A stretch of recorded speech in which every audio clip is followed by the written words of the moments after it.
So picture this. I am in the second grade. My class is going on a field trip. Miss Compton says that we are going to the aquarium. I was excited because it's a field trip. Everyone likes to go on a field trip in Miss School, and I told my mom, and I was so excited.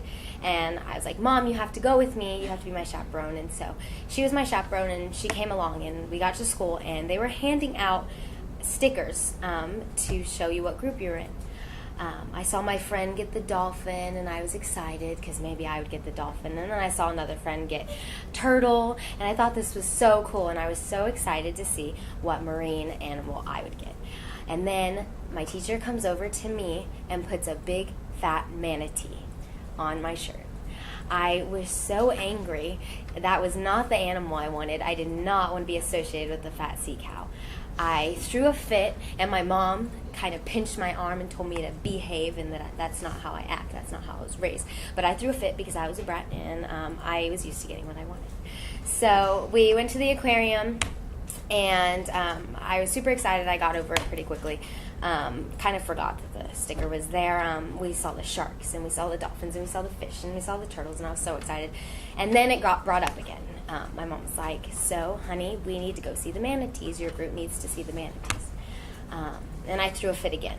I stomped my feet and said, no, Mom, I don't want to see the manatees. They're fat sea cows. I don't want to see them. I didn't want to be in that group.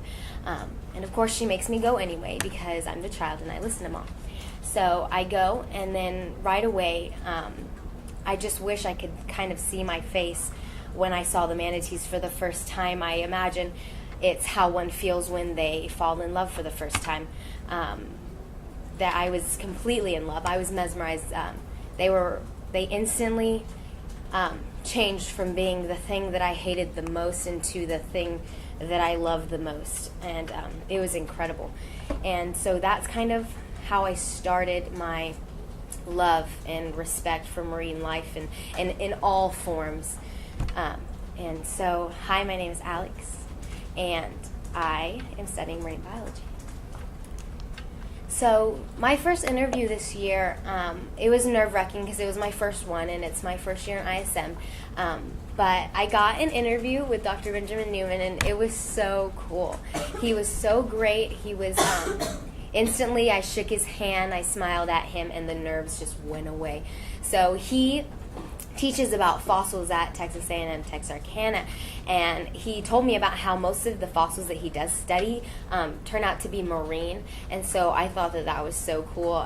He showed me actually some of his like sea snail collections that he had that were all like clumped together in this big fossil, and he had megalodon teeth, which was so cool because that's something that actually my sister's really into, and so I just loved it. I was in love. And one thing that I took away from his interview was that sometimes life throws curveballs.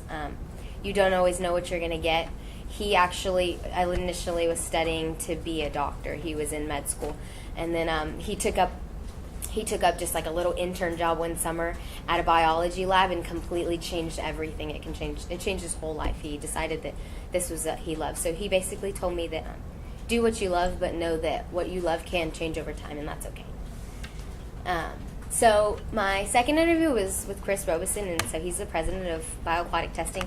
So this one was really cool because I had already visited his facility once, and it was so cool because that time I actually got to go back behind the scenes, and I got to see the fish farms, and I got to see the shrimp being grown in the really cool tubs, and all the farming methods, which are actually really sustainable, the methods that he's using.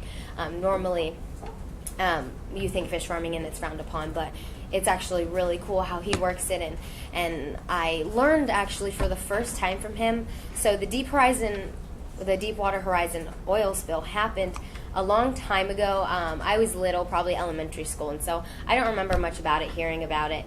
But he had told me about it and how his company actually got to be the ones to go out there and test the chemicals that they were using to try to clean the water. So I thought this was cool. If you're going to use chemicals to clean the water, you need to make sure that they're not going to hurt the environment. And so he got to do that, and that's how he helped.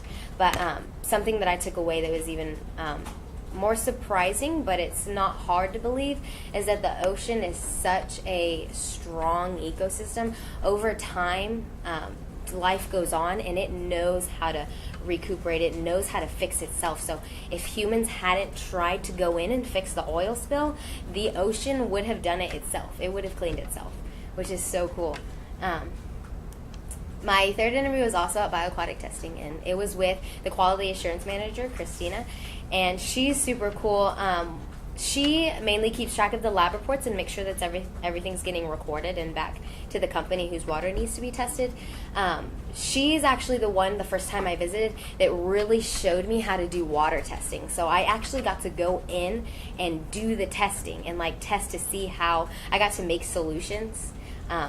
And they were really cool. I got to show how you can test water and know how much of the ocean or the rivers or the streams or the ponds that it's going to affect, how far out. And so I got to learn all of that cool stuff, and she took me back and she showed me all the cool fish, and she showed me their names and how they work and how they grow them.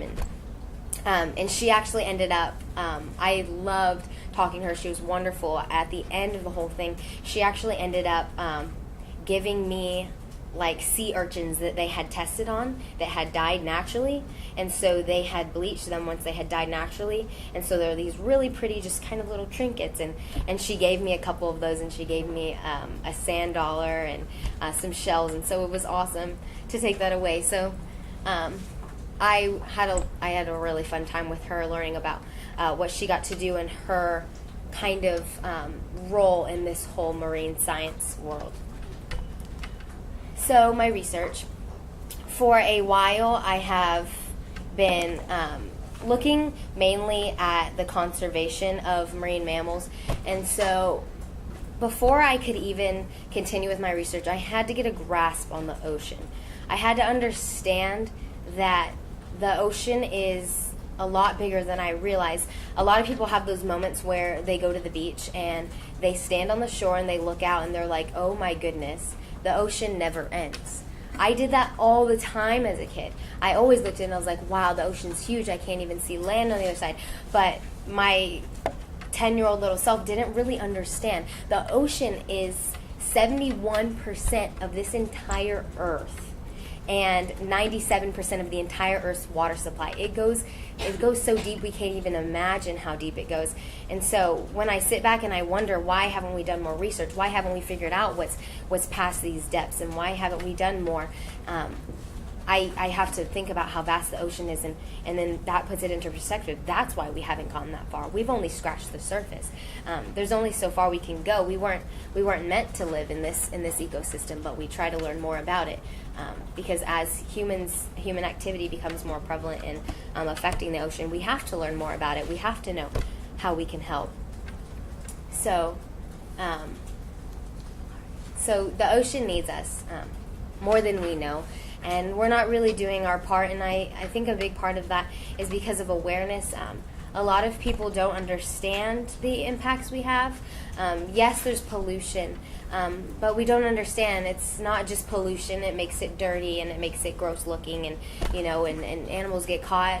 A lot of things happen. These things break down over time, and they go into the ocean, and they do affect things, and they cause things like coral bleaching. And this is when the corals, they're absorbing too much carbon dioxide that's leaking into the water, and they're releasing the algae that normally lives in them, that helps them live, and they're turning completely white, and they're losing their color, and this is a sign that they're really stressing out, and they might not die right away, but there's a good chance that they won't recover.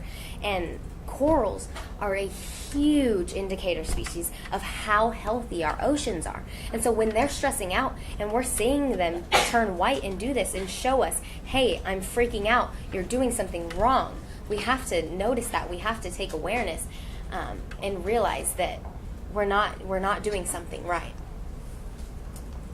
So this is the scariest part for me. Great whites are endangered, and they have been for a few years now. So like I said, corals are experiencing traumatic stress, and they're an indicator of how healthy our mammals are in the water. We're greatly affecting the ecosystem. The marine mammals are going to be the first to go. If the ocean takes traumatic stress on, and we start having pollution. So first, our corals and our algae and our other plants in the ocean are going to get it, and then the little animals and the fish that feed on those are going to get it, and they're going to accumulate that, and then the bigger fish are going to eat them, and they're going to accumulate that, and then the bigger fish and the bigger fish, and then the sharks and the whales, and it just gets bigger and bigger, and so this is called bioaccumulation, and so eventually they just accumulate over time all of this nasty stuff that's going to hurt them, and they accumulate the most, and scientists are predicting that we may soon, if we do not change our ways, we are going to see a sharp decline in some of our ocean's largest marine animals. So we may be on the brink of the world's sixth mass extinction. And for someone like me who's wanting to do what I want to do, it is so scary to think about that. Because like I said, the marine mammals, they're going to be the first to go.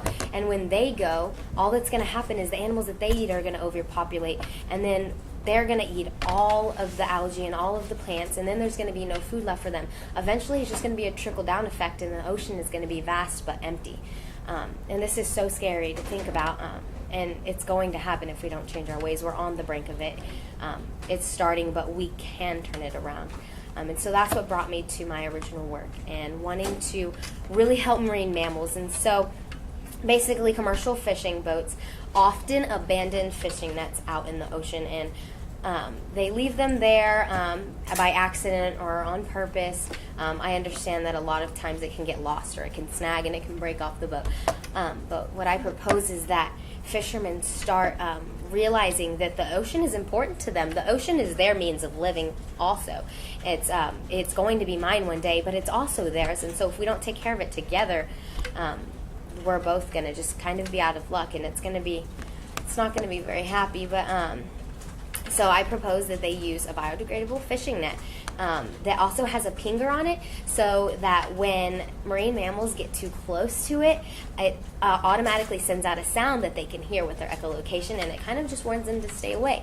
And so they can stay away while over time it breaks down by itself. And so hopefully the commercial fishermen can ultimately see how this is going to not only help me and what I'm trying to accomplish with saving these little guys, but also help them, because in the future, if we have no ocean, they have no job. So I also saw that there was an ocean of darkness and death, but an infinite ocean of light and love, which followed over the ocean of darkness. So George Fox said this, and I understand he wasn't talking about the ocean really when he said this, but it resonates with me. I understand that this is going to be hard, and this is going to be an uphill battle. I understand that I'm going to have to work so hard, and I'm going to see nasty things, and I'm going to see things I don't like, and it's going to make me sad, it's going to get me down. But what I have to realize is that on the other side, this is bigger than me. This is bigger than you, and this is bigger than all of us, and what I'm doing is for all of us. It's something that has to be done, and I have to keep pushing through.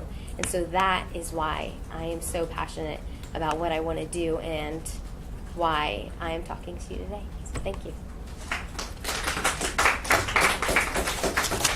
I think that was really long. Sorry, guys.